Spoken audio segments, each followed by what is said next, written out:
पहले ही दिन जब वह वार्ड का मुआयना कर रहा था, उसकी नजर एक भारी लकड़ी के दरवाजे पर पड़ी। दरवाजा मोटी जंजीरों से जकड़ा हुआ था और उस पर धूल जमी प्लेट पर सिर्फ एक नंबर लिखा था, 303। डॉक्टर समीर ने पास खड़े चौकीदार से पूछा, ये कमरा बंद क्यों है? चौकीदार कुछ पल चुप रहा, फिर धीरे से बोला, साहब, ये कमरा 303 है। यहां 15 साल पहले जो हुआ था, उसके बाद से कोई अंदर नहीं जाता। समीर कुछ पल उसे देखता रहा, फिर पास खड़े चौकीदार रामदीन से पूछ बैठा, अस्पताल में मरीजों की कमी नहीं, फिर एक पूरा विंग यूं ही क्यों बंद पड़ा है? इसकी चाबी कहाँ है? रामदीन का चेहरा अचानक उतर गया। उसने धीरे धीरे हाथ जोड़ लिए और धीमे स्वर में बोला, साहब, इस कमरे की चाबी सिर्फ डीन साहब के पास रहती है। यहाँ दवाइयां नहीं, दुआएं काम आती हैं। और एक बात याद रखिए, सूरज ढलने के बाद इस गलियारे में कदम मत रखिएगा। समीर हल्का सा हंस पड़ा और बोला, रामदीन, ये अस्पताल है, कोई डरावना किला नहीं। समीर को पहले यह सब सिर्फ अफवाह लगा था, लेकिन उसी शाम अस्पताल के पुराने रिकॉर्ड देखते देखते उसे कमरा 303 से जुड़ी एक पुरानी फाइल मिल गई। वह अपनी कुर्सी पर बैठकर फाइल के पन्ने पलटने लगा। कुछ देर बाद वह खुद से बुदबुदाया, देखते हैं इस कमरे का सच क्या है। समीर ने फाइल पढ़ना शुरू किया। 15 साल पहले इसी कमरे में एक ऑपरेशन हुआ था। मरीज थी मंजरी, एक जवान लड़की जिसे सिर्फ अपेंडिक्स का छोटा सा ऑपरेशन होना था।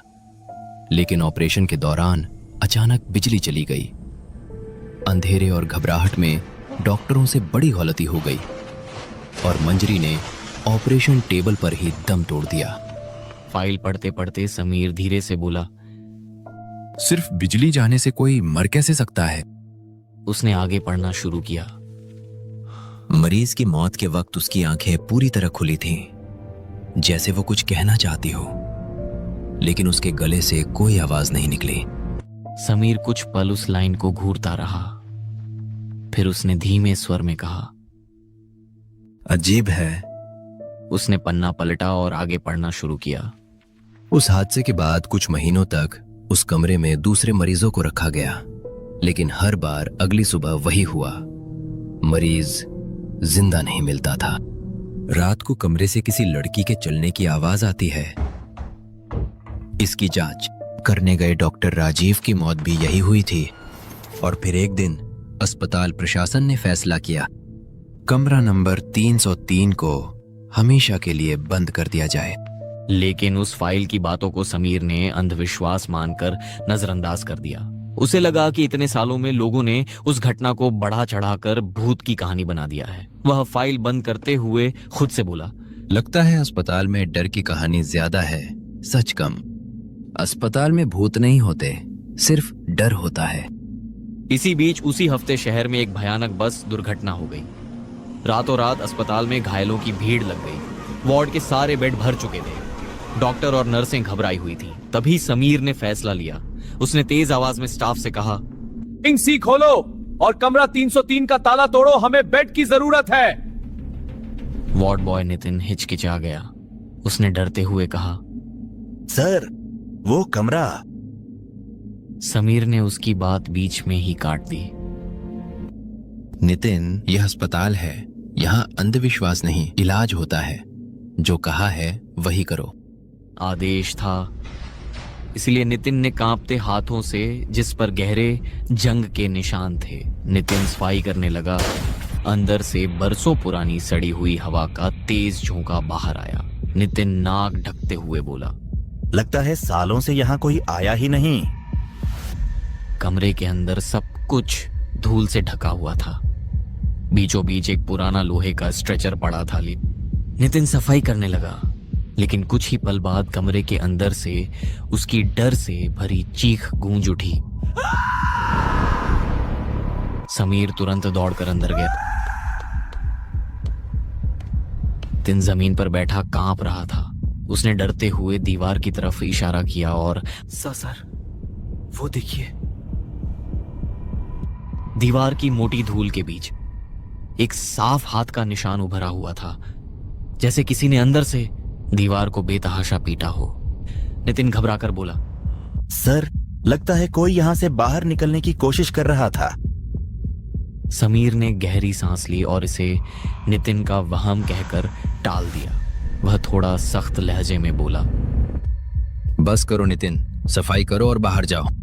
नितिन जल्दी जल्दी बाहर निकल गया और समीर खुद उसी कमरे में खड़े होकर रिपोर्ट लिखने लगा। समीर ने घड़ी देखी। रात के ठीक 2 बजे थे। पूरा कॉरिडोर खामोश था। तभी अचानक बाहर की लाइटें टिमटिमाने लगी। समीर ने सिर उठाया और बुदबुदाया। ये लाइटें भी अभी ही खराब होनी थी।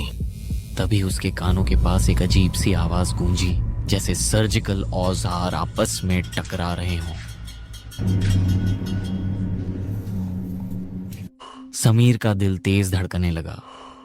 उसने महसूस किया कि कमरे का तापमान अचानक बहुत गिर चुका था। उसकी सांसों से हल्की हल्की भाप निकलने लगी थी। वह धीरे से बोला, कौन है वहां? उसी वक्त उसकी नजर कमरे के कोने में रखे पुराने आईने पर पड़ी। आईने के अंदर उसे एक धुंधली आकृति दिखाई दी। एक लड़की जिसकी गर्दन टेढ़ी थी और आंखों से नीला पानी बह रहा था। समीर की देह जैसे जम सी गई। तभी उसकी नजर धीरे धीरे उस लोहे के स्ट्रेचर पर गई जो कुछ देर पहले तक खाली था। अब उस पर एक सफेद चादर ढकी हुई थी। समीर की सांस अटक गई। वह घबराकर बुदबुदाया, ये यहाँ कैसे?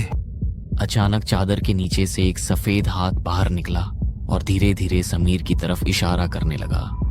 कमरे में सन्नाटा और भारी हो गया। समीर ने किसी तरह हिम्मत जुटाई और कांपती आवाज में कहा, कौन हो तुम? कुछ सेकंड तक कुछ नहीं हुआ। फिर कमरे की ठंडी हवा में एक दर्द भरी फुसफुसाहट गूंजी। मेरा ऑपरेशन अभी अधूरा है डॉक्टर। यह फुसफुसाहट सुनते ही समीर के हाथ से पेन